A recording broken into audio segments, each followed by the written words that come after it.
What song out of our catalog? Yeah. Would you teach? Oh, would you teach?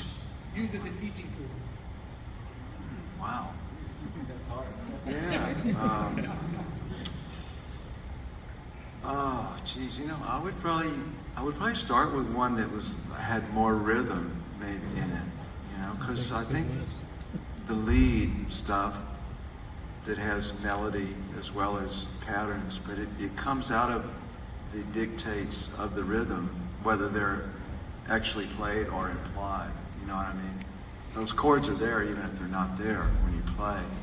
So I think learning the rhythm stuff would open you up harmonically and melodically to what you could then be an easier step to lead. So I don't know, maybe 40 Mile Town or something, I guess. Or maybe Smoke on the Water, that would be good. Because that's got rhythm in it. Actually, I always liked the kind of songs that I do that are very broken down trio pieces, sort of like the music on Alien Love Secrets. It's all just trio, where the guitar part is a total part, you know, from beginning to end. And it's interesting you asked that question because I was asked that of Berklee College of Music to pick a song and to actually allow them to create an online class of me teaching that song. So this is many years ago, I flew to Boston and we set up in their studios and they filmed me doing the song Frank. And I love this piece of music. I love playing it. It's a complete kind of statement, you know.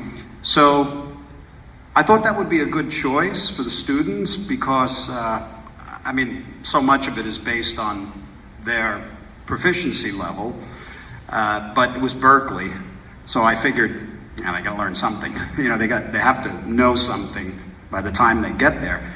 And that song was kind of nice because it feels so good to play it.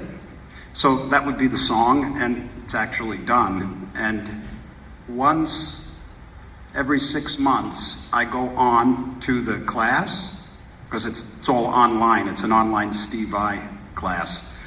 And once a month, I join the class with the students and, you know, talk about the song and the performance and just guitar things. So.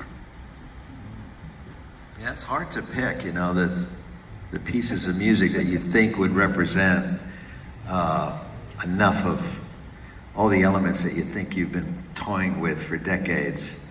I would agree with you guys with the songs that you pick, because just from an outsider looking in, there is so much about each of them you would get from that. Since I spent a lot of time trying to subvert song structure and harmony, I would think of a song like Flying in a Blue Dream, which is really an odd song from a construction point of view. You have parts of the song are so straight, they're just like almost robotic, but not completely clean. The drums are robotic and clean. The bass is really dirty, but trying to be robotic. The rhythm guitars play these arpeggios throughout. You know, God help you if that's your job, playing that song, because that'll hurt your hand, playing those arpeggios, just those chords over and over again.